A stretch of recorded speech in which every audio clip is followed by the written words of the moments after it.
Assalamualaikum warahmatullahi wabarakatuh. Jumpa lagi dengan saya di channel Fisika Edu. Kali ini kita akan belajar tentang bagaimana cara melakukan analisis korelasi atau analisis hubungan antara dua variabel atau kita kenal dengan korelasi sederhana. Misalkan ada seorang mahasiswa ya, dia melakukan penelitian untuk mengetahui hubungan antara variabel kecerdasan dan juga prestasi belajar. Kemudian setelah dia mengumpulkan data dari 12 orang responden, ternyata dia mendapatkan data seperti ini. Nah, di video ini kita akan belajar bagaimana menganalisis hubungan antara variabel kecerdasan dan variabel prestasi belajar dengan menggunakan Microsoft Excel.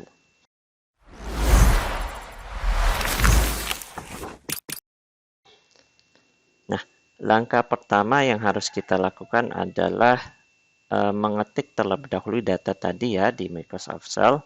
Nah, setelah kita ketik datanya seperti ini, selanjutnya kita misalkan kecerdasan itu sebagai variabel X, kemudian prestasi belajar kita misalkan sebagai variabel Y. Kemudian untuk menganalisis korelasi atau hubungan antara variabel X dan variabel Y ini, intinya adalah kita mencari koefisien korelasi yang disimbolkan dengan RxY.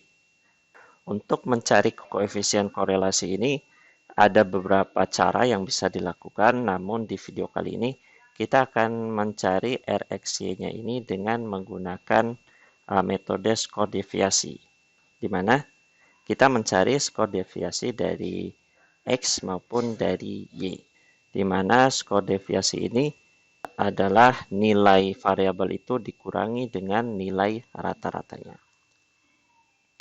Nah, berarti untuk mencari RxY ini kita perlu mencari terlebih dahulu nilai rata-rata dari variabel X dan variabel Y. Nah, kemudian untuk mencari nilai rata-rata itu kan rumusnya jumlahan dari seluruh data dibagi dengan banyaknya data ya. Berarti yang kita perlukan adalah jumlah seluruh data ini masing-masing, kemudian banyaknya data. Nah, berarti kita tuliskan terlebih dahulu banyaknya data ya, N adalah 12, datanya ada 12 masing-masing. Kemudian nilai X rata-rata dan juga nilai Y rata-rata. Kita ingat nilai X rata-rata itu adalah jumlah seluruh data bagi banyaknya data. Berarti kita harus cari terlebih dahulu banyaknya data X maupun data Y. Nah, kita tuliskan, kita cari dulu banyaknya data ya. Untuk mencari banyaknya data, Anda tinggal memblok ini ya, memblok data X, kemudian diklik auto sum. Dengan cara yang sama untuk variabel Y, diblok juga, kemudian klik auto sum. Nah, ini kita sudah memperoleh sigma X maupun sigma Y-nya. Berarti untuk rata-ratanya adalah ketikan sama dengan, kemudian klik sigma X-nya ya, sel sigma X-nya yang ini, dibagi dengan jumlah datanya 12. Nah, kemudian klik tombol enter. Nah, kita dapatkan nilai X rata-ratanya 29,58. Dengan cara yang sama, untuk Y rata-ratanya berarti sama dengan klik sel sigma Y, berarti sigma Y yang ini, kemudian dibagi dengan N, banyaknya data. Kemudian klik tombol enter. Nah, kita dapatkan Y rata-ratanya adalah 52, sekian. Nah, setelah kita dapatkan X rata-rata dan Y rata-rata, selanjutnya kita cari deviasi dari X maupun Y. Berarti kita buat kolom tambahan X dan juga Y. X kecil, Y kecil ya, deviasinya. Skor deviasi untuk X itu adalah nilai X itu sendiri dikurang dengan rata-ratanya. Berarti kita ketik sama dengan, kemudian klik sel X ya, sel variabel X, diklik, dikurang dengan X rata-rata. Selanjutnya, karena nanti kita akan mendrag ke bawah ya untuk mendapatkan nilai skor deviasi untuk keseluruhan nilai X, maka sel X rata-rata ini kan nanti harus tetap ketika kita drag ke bawah, sehingga perlu kita memberikan tanda dolar pada sel O3 agar selnya tidak berpindah. Nah, untuk memberikan tanda dolar, kita blok sel O3 ini, yang sel X rata-rata, kemudian klik tombol Fn F4 di keyboard Anda, sehingga muncul tanda dolar seperti ini. Jadi ada tanda dolar di depan huruf O dan depan angka 3. Nah, kemudian klik tombol Enter. Untuk mencari skor deviasi untuk nilai X yang lainnya, Anda tinggal tempatkan kursor di bagian pojok kanan bawah ya dari sel ini. Kemudian Anda klik kiri, di drag istilahnya, diklik kiri, kemudian ditarik ke bawah. Nah, sehingga Anda memperoleh hasil seperti ini. Nah, kemudian kita cari sumnya atau jumlahnya. Anda tinggal klik auto sum. Nah, kemudian dengan cara yang sama juga untuk yang Y, sama dengan klik sel yang nilai Y dikurang dengan nilai Y rata-ratanya. Kemudian sudah sama seperti tadi, supaya O4-nya, sel O4-nya ini tidak berpindah posisi ketika kita mendrag. Ini di blok, kemudian tekan tombol Fn F4 di keyboard. Nah, sehingga muncul tanda dolar seperti ini. Kemudian tekan Enter. Selanjutnya ditempatkan kursor di bagian posisi kanan bawah, sehingga muncul tanda plus seperti ini, kemudian di drag ke bawah. Untuk mencari jumlahnya berarti klik auto sum. Nah, kita sudah mendapatkan skor deviasi untuk nilai X dan Y. Nah, selanjutnya berarti kita mencari nilai RxY-nya. Nah, tetapi untuk mencari nilai RxY ini kita butuh kolom pembantu lagi. Nah, karena ini ada sigma XY, ada sigma X kuadrat, ada sigma Y kuadrat. Berarti kita cari XY ya, kita buat kolom XY. XY berarti deviasi X ya, dikali dengan yang Y. Ingat, X kecil dan Y kecil.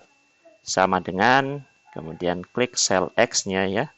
Kemudian ketik bintang ya, bintang, kemudian klik sel Y-nya. Dan klik tombol Enter. Kemudian di drag. Kemudian klik tombol auto sum untuk mencari jumlahnya. Nah, kemudian kita juga butuh sigma X kuadrat. Berarti kita buat kolom X kuadrat.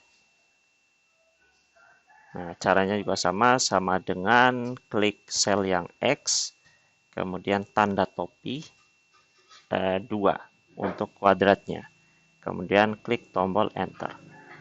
Dengan cara yang sama seperti tadi, di drag ke bawah, kemudian klik auto sum. Nah, kemudian kita juga perlu nilai sigma Y kuadrat. Kita buat kolom Y kuadrat, di mana Y kuadrat adalah Y dikuadratkan. Sama dengan klik sel Y, kemudian dikuadratkan, dan klik tombol Enter. Kemudian di drag ke bawah, dan diklik auto sum. Nah, sekarang kita sudah mendapatkan nilai sigma XY yang ini. Yang ini sigma X kuadrat itu yang ini. Kemudian sigma Y kuadratnya yang ini. Nah, artinya kita bisa mencari nilai RxY-nya. Berarti kita sesuaikan dengan rumus ini. Nilai RxY berarti sigma XY. Berarti klik sel yang sigma XY. Ini kolom XY, berarti jumlahnya yang ini, yang bawah. Klik sigma XY, kemudian dibagi per Nah, kemudian ini ada akarnya ya. Akarnya berarti kita pakai fungsi sqrt. Nah, ini ada muncul sqrt, diklik 2 kali. Kemudian, nah ini ada sigma x kuadrat. Berarti kita klik yang sigma x kuadrat. Berarti yang ini. Sel yang ini. X kuadrat dikali, kalau dikali berarti bintang. Kemudian ada sigma y kuadrat. Berarti yang ini. Nah, baru kemudian kita tutup kurung. Kemudian tekan tombol enter. Nah, sekarang kita sudah mendapatkan nilai RxY, koefisien korelasi produk momennya. Nah, setelah kita mendapatkan nilai RxY-nya, yang mana ini adalah R hitungnya, kita bandingkan dengan R tabelnya untuk mengetahui hubungannya apakah signifikan atau tidak. Nah, berarti kita harus melihat R tabelnya. R tabel. Nah, R tabelnya ini bisa kita pilih apakah signifikasinya 1% atau 5%. R tabel 5%.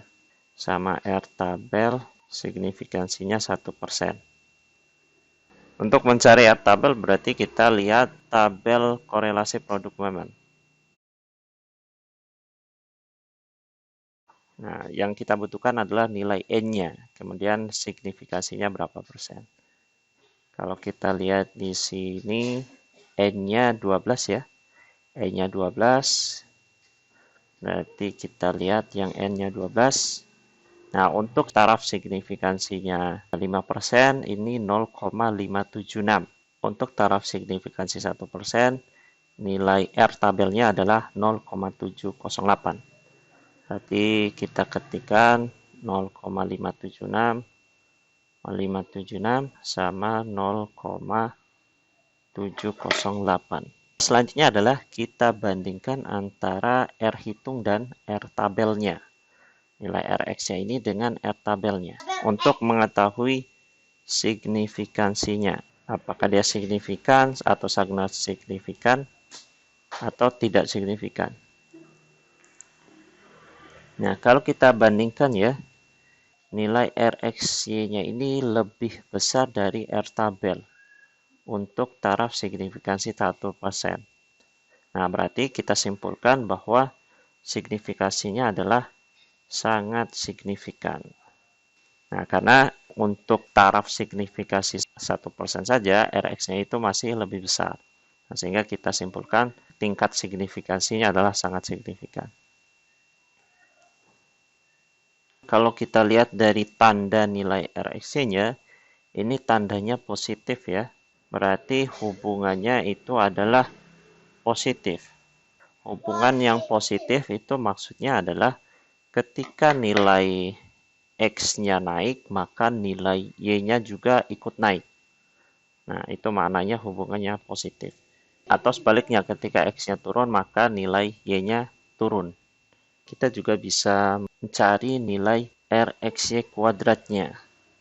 Nilai Rxy kuadrat ini menggambarkan seberapa besar pengaruh dari variabel X terhadap variabel Y. Nah, untuk mencari Rxy kuadrat berarti sama dengan klik sel Rxy, kemudian tanda topi kuadrat. Enter.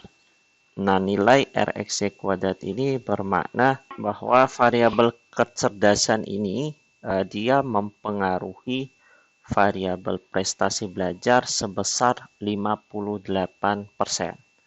Nah, kemudian sisanya 42% sisanya itu dipengaruhi oleh variabel lain. Itu interpretasi yang bisa kita ambil dari nilai Rxy kuadrat. Nah, sehingga dari hasil ini kita bisa menuliskan beberapa kesimpulan ya. Kesimpulan yang pertama adalah ada hubungan yang positif ya. Positif dan sangat signifikan antara variabel kecerdasan dan prestasi belajar. Nah, ini Kesimpulan pertama ini kita ambil dari bagaimana hubungannya ya, positif apa negatif. Positif karena nilai RX-nya positif. Kemudian sangat signifikan ini diambil karena tadi kita membandingkan nilai RX hasil perhitungan dengan R tabel, yang mana nilai RX hasil perhitungan itu masih lebih besar dari R tabel untuk taraf signifikasi 1%. Sehingga kita katakan ini sangat signifikan. Kemudian kesimpulan yang kedua adalah variabel kecerdasan mempengaruhi variabel prestasi belajar sebesar 58%, sedangkan sisanya yakni 42%-nya itu dipengaruhi oleh variabel yang lain. Nah, ini dua kesimpulan yang bisa kita ambil dari hasil analisis hubungan atau analisis korelasi yang sudah kita lakukan dari data ini. Nah, itu penjelasan terkait analisis korelasi sederhana ya antara dua variabel yang mana di data ini antara variabel kecerdasan dan juga prestasi belajar. Nah, sekian untuk video kali ini. Mudah-mudahan bisa dipahami. Sekian. Assalamualaikum warahmatullahi wabarakatuh.